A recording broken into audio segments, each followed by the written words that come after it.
So, if you do not know, your boy Fourth and Goal lives in Indianapolis, Indiana, and we are home to the Indianapolis Colts, the most mid team in the NFL. No, I'm just playing. But as you know, the Colts, they went 4-12-1, and the big talk of the town is who's the next quarterback for the Colts. And there's a lot of people in town, outside of the city or whatever, saying they want this person, that person. I've heard some people say I probably just trade the pick in general, which to me is stupid. I think this draft class is very similar to 2018, but a little bit more loaded. I think there's going to be more starting caliber quarterbacks rather than bust caliber quarterbacks. But just besides that, I have the Colts media is blasted all over my face because again, I live in Indianapolis. Most of the people here are Colts fans and things like that, and I pay attention to the Colts team, and I think what they're doing this offseason, I think they're going to be very stagnant. I think they are very stagnant. They didn't really make too many moves, but they lost some core players, and the players that they're bringing in, it's just a big question mark for me. And so, as we all know, again, they've lost some core defensive pieces and offensive pieces. And as you can see right here, they did lose Bobby Creek. Hopefully, I said his last name correctly because y'all been clowning me in the comment section. But I love it though. Anyways, a really solid linebacker. He's going to New York in the NFC East, the Giants, man. So we got to see him twice a year. They lost Yannick Ngakoue. If you don't remember Yannick Ngakoue, he was acquired from the Raiders last year, I think for Rocky Sin and a third-round pick or fourth-round pick, something like that. So he was solid, but they have some other really solid players, and I think they're going to give them a chance rather than just pay them, which I think is smart. Now, they lost Rodney McLeod, death, leadership, all that stuff. So Rodney McLeod, he's gone. Hopefully, come back to Philly. You know what I'm saying? But I'm just playing. But on the offense side of the ball, they lost their speedy receiver Paris Campbell, and although they did replace him, which we're going to talk about later, I think Paris Campbell was more of the better speedy receivers, and he's a really great special teams guy. And then obviously Matt Ryan, I think everybody knew, after this year, Matt Ryan, he was not coming back.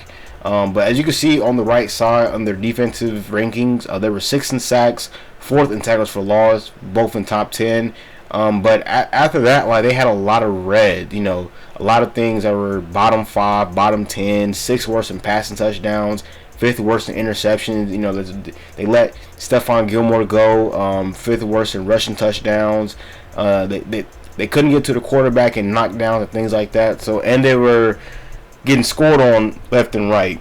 So definitely needed to get some new pieces, new players acquired and things like that. And some of the pieces, again, I think they're very stagnant. And so they did bring in Samson Ikam.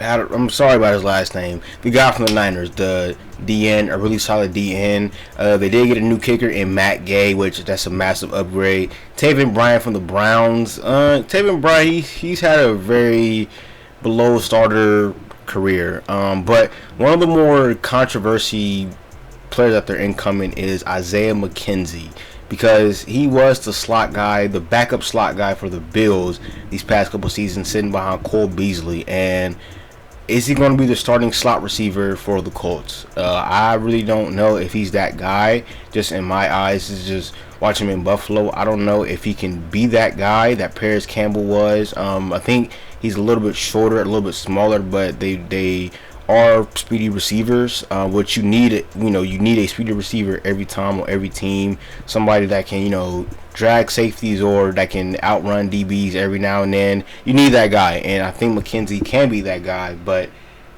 it's just, his skill wise, is he a really polished receiver like Paris Campbell? And obviously they brought in another tight end and Farrell Brown, and they're bringing back EJ Speed, which I like EJ Speed. When I seen him play versus Washington, I think I've seen him play somewhere else. He was just really solid to me. And since we're in the AFC South, let's go to their divisional rivals and the Houston Texans. And the Houston Texans, I think they are making some really great moves for this team.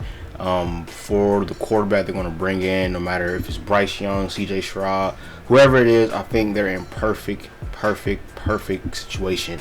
Now, the players leaving in my last video, if you remember, they lost Rasheem Green and Banana, don't know how to say his last name. I'm not going to pronounce it, but yeah, they lost those two. Now, if you remember, they were a very solid defensive line unit. They were middle of the pack, had some room of improvement, but they were not slouch overs. They were just getting beat up and letting the team do whatever they want. They were really solid, and those two players were the 1 and 2 combination. Now, they did lose Philip Dorsett and O.J. Howard and Jordan Atkins, 2 tight ends and a receiver, but you know, these 3 guys are not really too crazy. But the incoming players, I think, just outweighs the outgoing players on the offense side of the ball. Now, as you can see, the 2 biggest players in my eyes are Robert Woods and Jimmy Ward. Now, Robert Woods, he's a phenomenal all-around receiver when he's healthy. In his prime, bro was a really shifty finesse receiver, and he can run and block like crazy on those Rams teams. Jimmy Ward, he's coming in with DeMeco Ryans. He knows his system. DeMeco Ryans, he was going crazy last year with that Niners unit, and I think he cannot. No, let me say this: the Texans are not the Niners, but the thing is, when you have that coaching philosophy and you bring in players that know it already, he can help the younger guys, other guys know their assignments and things like that. I think Jimmy Ward is going to play a really great role. And then you got Sheldon Rankings in the middle, taking, bringing some of that productivity from the 2 DNs that are leaving. Also bring in Hassan Ridgeway, again, another solid defensive guy. Denzel Perryman, another solid defensive guy. He's a linebacker. I've always had question marks around Denzel Perryman. Every time I see him play, he doesn't really stand out to me. And some of his numbers don't really pop out too crazy. And then Case Keenum, I think, is a really good signing, mainly because, well, let me hold on to that thought later. But then you brought in Dalton Schultz from the Cowboys. Solid tight end. Some Cowboy fans did not like him. They think they have really great tight ends behind him, and that can take his position and do a lot better than him. But the thing is, he's better than O.J. Howard and Jordan Atkins in my eyes. And then they brought in Corey Littleton, another solid linebacker. And the thing that makes this really interesting is, again, they hold a top NFL pick, and they can easily pick a quarterback, let him develop, let him sit, learn the system and things like that, get used to the game speed, and let Case Keenum start. Case Keenum, he's not a Tom Brady, he's not an Aaron Rodgers, he's not nobody like that, but I think he can play that Tyrod Taylor role where he knows for a fact that he's not going to be the starting quarterback. He knows for a fact that he's not going to be this long-term player. He's just here to be like a bridge quarterback for a couple weeks until the rookie quarterback is good to go. And then once he's good to go, he can, mentor, teach him, because Case Keenum, he's been on some good teams, and he's been terrible. I mean, let's not forget that he's been terrible, but I think he can be that guy that can show like a Bryce Young, hey, this is what you do, learn from my mistakes or something like that. That's just my thoughts. But I think the Texans are doing what's similar to the Bears are doing, not financially committed to anybody too crazy. If some of these players do not work out, they're on flexible contracts, they are easable contracts to trade away. And the thing is, the Texans, they have a lot more cushion because they don't have that quarterback yet, whereas Justin Fields, he's there last 2 or 3 years, so we know what Justin Fields can do. We don't know what Bryce Young can do. We don't know what these guys are doing, because the NFL is different from college to a certain extent. Let me back that up. But the thing is, though, we don't know if these players come in. We don't even know if they're going to draft quarterback. To be fair, they still have David Mills on the roster. They could go the opposite route and do something else with this draft pick. We really don't know. But the thing is, again, this will make sports so fun, because, again, my prediction is this, your prediction can be that, and then the Texans, they do something completely 180, and nothing we can do about it but just give our thoughts on it. But the thing is, I think the Texans, they're in a really good spot. Again, they brought in some players, didn't really have any assets to trade away or do anything like that. So, in my eyes, I think they're massive winners. I gave them like a B+. But a team that I can't really excuse for are the LA Rams. The Los Angeles Rams have lost so many assets, so many great players, so many good players, man.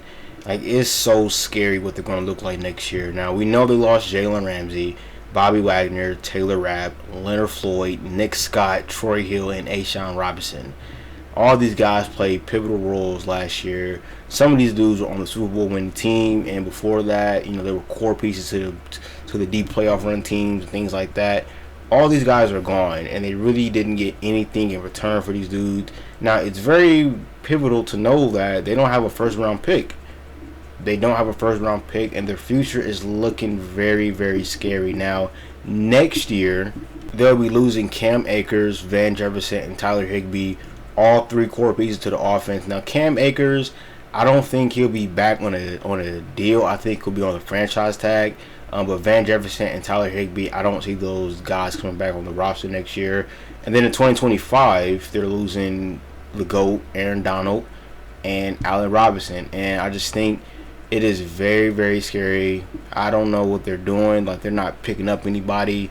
Really haven't had anybody else come in. I don't know what the Rams are going to do. And Ram fans, just again, like, how do y'all feel about this? Like, do y'all think y'all are back to reality? Back to being stagnant, back to being terrible, bottom of the standings and things like that, getting first overall picks and things like that. The Rams, man, they got a lot to fix. But those are just my thoughts. I told you guys in the last video I'll make a part 2 of some teams. I was going to talk about their future and about free agency, the draft, everything like that. So here's part 2. Hope you guys enjoy. Make sure you like, comment, and subscribe. More content is on the way, man. The draft is almost here. OTAs in the summer. One day closer to the NFL season. We out, man. Peace.